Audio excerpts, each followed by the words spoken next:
Perkenalkan, nama saya Nadia Inayatul Ulia Al-Husna dengan nomor induk mahasiswa 29022500018 dari Fakultas Ekonomi dan Bisnis Prodi Akuntansi Universitas Pancasakti Bekasi. Baik, di sini bisa kita lihat ada lampiran kartu ujian tengah semester sebagai dokumen pelengkap atau syarat pengumpulan tugas ujian tengah semester mata kuliah pengantar akuntansi.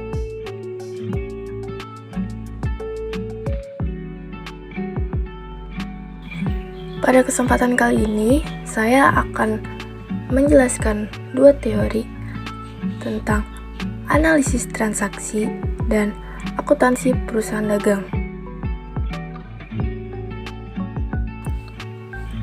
Teori yang pertama, analisis transaksi. Analisis transaksi, pada pembahasan mengenai debit kredit, kita mengenal sistem pencatatan berpasangan atau biasa kita sebut sebagai double entry system. Menurut sistem tersebut, tiap transaksi keuangan atau transaksi ekonomi akan berpengaruh terhadap komponen pada persamaan akuntansi, baik itu komponen aset di sisi debit maupun komponen utang atau kewajiban dan modal atau ekuitas di sisi kiri. Transaksi adalah setiap peristiwa atau aktivitas yang memiliki dampak ekonomi pada keuangan perusahaan. Saat Anda menganalisis setiap peristiwa ekonomi, Anda mempelajari bagaimana hal itu mempengaruhi persamaan akuntansi yang harus tetap seimbang setelah Anda mencatat setiap transaksinya. Persamaan dasar akuntansi. Persamaan dasar akuntansi memiliki rumus aset sama dengan kewajiban plus ekuitas. Aset di sini ialah segala sesuatu yang dimiliki perusahaan Anda atau yang dimiliki dalam bisnis Anda, yang meliputi uang, peralatan, perlengkapan, bangunan, kendaraan, tanah, inventaris, dan piutang. Sedangkan kewajiban adalah setiap hutang yang menjadi hutang perusahaan Anda, yang meliputi hutang dagang, hutang hipotek, pinjaman, hutang jangka panjang, hutang wesel, dan hutang lain-lainnya. Lalu kekayaan bersih pada dasarnya adalah aset bersih atau apa yang tersisa jika Anda melunasi semua hutang bisnis Anda, dan biasanya disebut sebagai ekuitas dalam persamaan akuntansi. Setiap transaksi ekonomi yang dilakukan bisnis Anda harus diklarifikasikan ke dalam kategori yang tepat yang mencakup aset, kewajiban, dan kekayaan bersih. Lalu manfaat analisa transaksi. Yang pertama, untuk mengetahui posisi keuangan periode tertentu. Misalnya saja, sebuah perusahaan ingin mengecek kegiatan keuangannya selama 1 tahun penuh, maka bisa menggunakan cara ini. Hal ini dikarenakan pada proses analisis yang terjadi di dalamnya, diadakan pengecekan terhadap serangkaian data pemasukan dan pengeluaran perusahaan, sehingga perusahaan nantinya bisa memahami ada di posisi mana keuangannya, apakah mengalami banyak rugi atau keuntungan. Yang kedua, untuk menganalisa kelemahan perusahaan yang ada. Contohnya saja, perusahaan baru saja mengeluarkan sebuah produk baru, namun ternyata produk baru ini kalah dengan produk lama. Jika terus memaksakan produksi produk baru ini, maka akan merugikan. Kegiatan analisa sedini mungkin ini bisa membuat perusahaan mengetahui kelemahannya. Yang ketiga, untuk mengetahui kelebihan perusahaan bahan yang dimiliki. Selain bisa untuk mengetahui kekurangan dari perusahaan, ternyata kegiatan analisa ini sendiri bisa untuk mengetahui kelebihan perusahaan. Untuk mengetahui di mana performa terbaik perusahaan nampak, misal pada investasi X, aset Y, atau produk Z. Kegiatan analisa yang tepat bisa menampilkan data yang dibutuhkan perusahaan untuk membuat langkah lanjutan. Yang keempat, untuk mengetahui langkah lanjutan pengambilan keputusan. Misal saja, apakah perusahaan akan memangkas biaya produksi, menambahkan aset, melakukan investasi, dan banyak lainnya.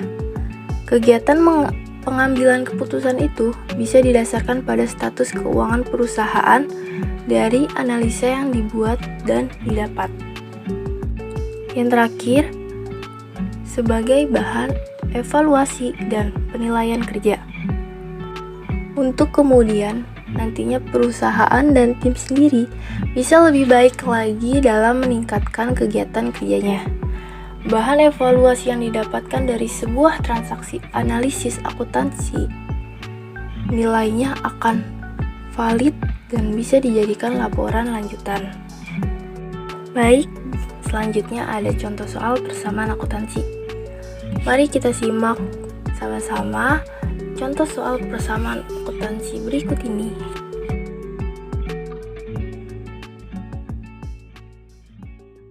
Perusahaan Anda memiliki 15 juta dalam ekuitas pemilik, atau yang bisa kita sebut modal. Pemilik membeli kendaraan baru untuk perusahaan seharga 20 juta, tetapi dia membayar 5 juta dari kas dan membawa catatan atas sisa saldo 15 juta rupiah yang harus dibayar pada waktu yang ditentukan, atau utang wesel. Maka jurnalnya ialah aset bertambah 15 juta berupa kas pada ekuitas 15 juta pada modal pemilik. Lalu pemilik membeli kendaraan baru untuk perusahaan seharga 20 juta. Jadi asetnya bertambah 20 juta pada kendaraan. Tetapi dia membayar 5 juta dari kas. Maka kasnya berkurang, yaitu 5 juta rupiah. Dan membawa catatan atas sisa saldo 15 juta rupiah yang harus dibayar pada waktu yang ditentukan, atau utang wesel. Maka kewajiban bertambah 15 juta dengan akun utang wesel. Jadi asetnya sama dengan 30 juta sama dengan kewajiban 15 juta ditambah ekuitas 15 juta. Selanjutnya yaitu teori kedua, akuntansi perusahaan dagang. Akuntansi perusahaan dagang merupakan perusahaan yang kegiatan utamanya membeli, menyimpan, dan menjual kembali barang tanpa memberikan nilai tambahan atau mengubah bentuknya.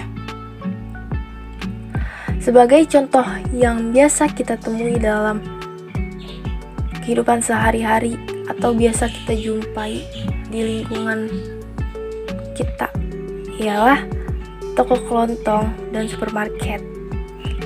Kedua jenis bisnis ini membeli barang kebutuhan sehari-hari dari pemasok dan menjual kembali kepada konsumen. Yang termaksud dalam golongan perusahaan dagang ini antara lain adalah yang pertama ada distributor, agen tunggal, pengecer, toko swalayan, toko serba ada, dan pusat barang-barang grosir. Karakteristik perusahaan dagang. Yang pertama, memiliki aktivitas utama berupa membeli, menjual, menyimpannya di gudang penyimpanan, dan kembali menjual. Yang kedua, tidak melakukan proses produksi barang. Yang ketiga, perhitungan total keuntungan berpatokan dengan total hasil penjualan dikurangi biaya pembelian dan biaya operasional. Yang keempat, perusahaan tidak melakukan proses produksi terhadap barang-barang yang dijual. Yang kelima, barang yang dijual langsung dijual tanpa melakukan proses pengolahan atau perubahan sedikit pun. Kegiatan akuntansi berlandaskan dengan akun persediaan barang, yaitu perhitungan harga pokok penjualan dan laporan laba rugi.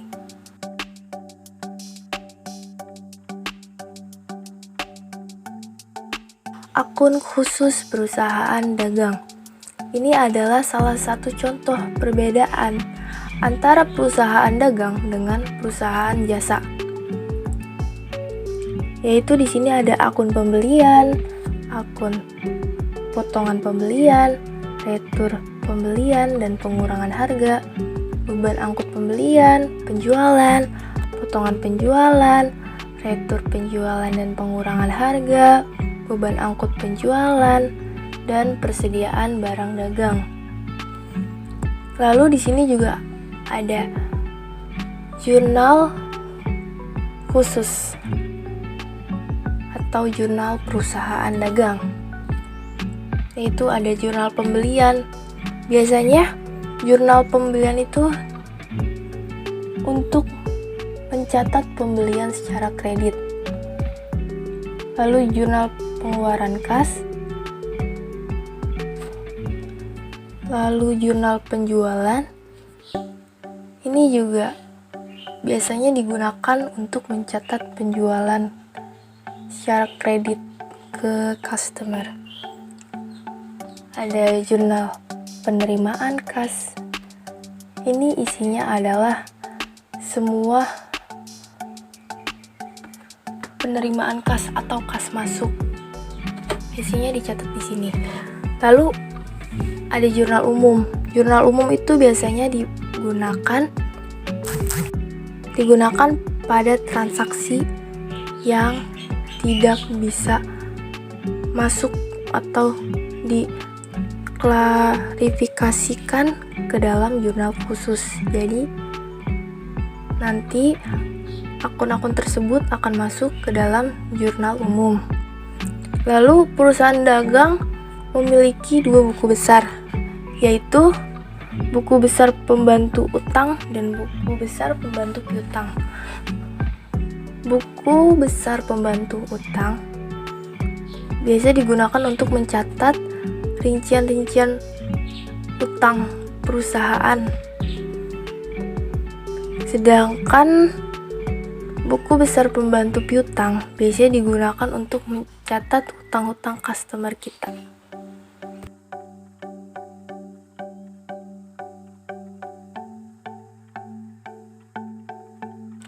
Sekarang kita masuk ke soal-soal analisis transaksi. Pada kesempatan kali ini saya akan membahas soal-soal dan menganalisis transaksi tersebut.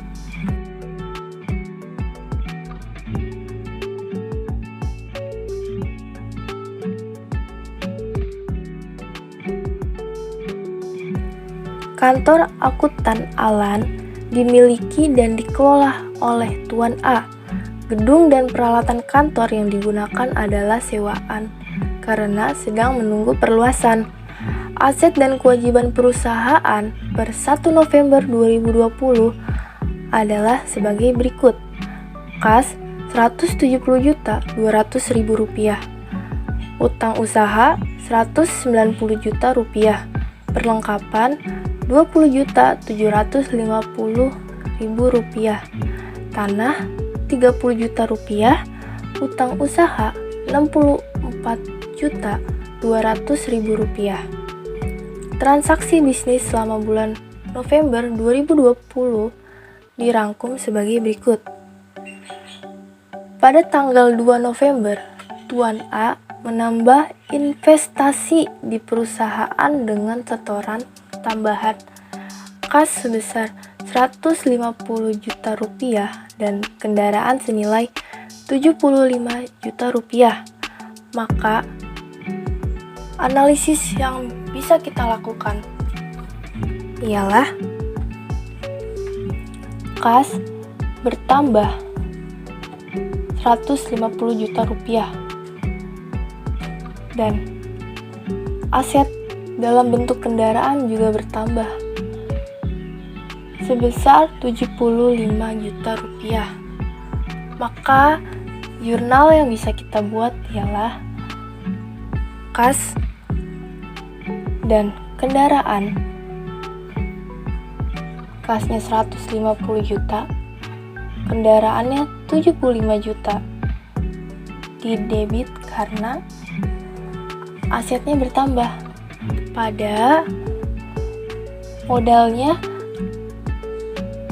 225 juta. Di sisi kredit. Kenapa di sisi kredit? Karena modal bertambah dengan saldo normal kredit. Pada 5 November, membeli tanah untuk digunakan sebagai area parkir dengan membayar tunai sebesar 45 juta rupiah. Maka, analisis transaksi yang dapat kita lakukan ialah aset bertambah dalam bentuk tanah sebesar 45 juta rupiah dan aset berkurang dalam bentuk kas sebesar 45 juta rupiah. Maka jurnalnya yaitu tanah pada kas. Kenapa kasnya dikredit? Karena asetnya berkurang. Pada 7 November, membayar sewa tempat untuk 4 bulan sebesar 40 juta rupiah. Analisis transaksi yang dapat kita lakukan ialah sewa dibayar di muka karena kita membayar sewa tempat untuk 4 bulan ke depan pada akun kas sebesar 40 juta rupiah. Maka jurnalnya bisa teman-teman lihat sendiri. Selanjutnya, pada 8 November, menerima pendapatan atas jasa yang diberikan sebesar 70 juta rupiah. Analisis transaksinya ialah pendapatan bertambah di kredit dan kas bertambah di debit.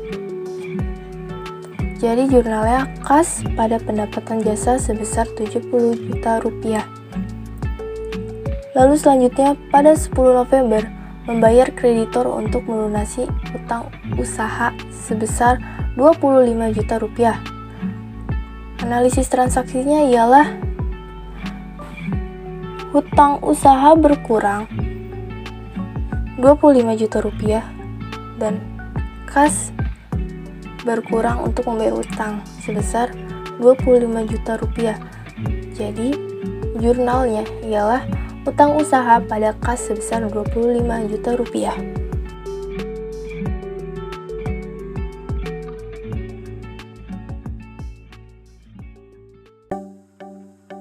Selanjutnya, pada 11 November membeli perlengkapan secara kredit.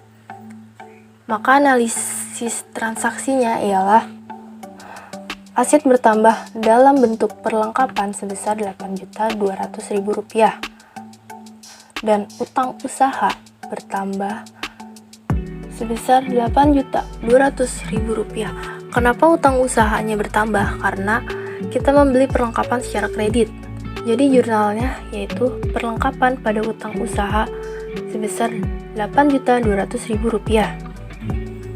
Lalu selanjutnya, pada 12 November menerima pendapatan atas jasa audit dan dicatat sebagai piutang usaha sebesar Rp155 juta. Maka analisis transaksinya ialah pendapatan atas jasa bertambah di kredit dan dicatat sebagai piutang usaha. Jadi piutang usahanya bertambah di debit. Maka jurnalnya yaitu piutang usaha pada pendapatan jasa sebesar Rp155 juta.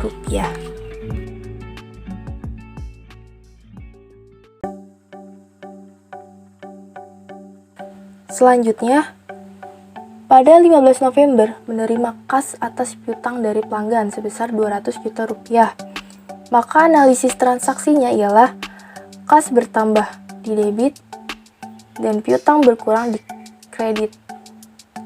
Jadi jurnalnya kas pada piutang sebesar Rp200 juta. Lalu pada 20 November menerima tagihan bulanan untuk beban bulan November dibayarkan tanggal 10 Desember sebesar Rp16.380.000. Maka analisis transaksinya ialah beban bertambah di debit pada utang beban. Kenapa utang beban? Karena beban bulan November akan dibayarkan pada bulan Desember. Jadi jurnalnya beban bulan November pada utang beban sebesar Rp16.380.000.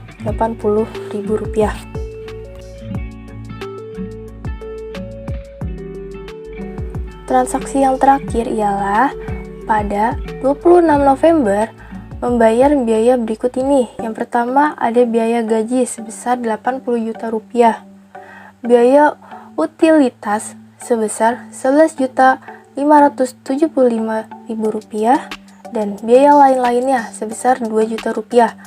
Maka analisis transaksinya ialah beban gaji, beban utilitas, dan beban lain-lainnya bertambah di sisi debit pada kas berkurang di sisi kredit. Kenapa kasnya keluar? Karena kita membayar beban-beban tersebut menggunakan kas. Jadi jurnalnya biaya gaji sebesar Rp80 juta, biaya utilitas Rp11.575.000 dan biaya lain-lainnya Rp2 juta pada kas sebesar Rp93.575.000.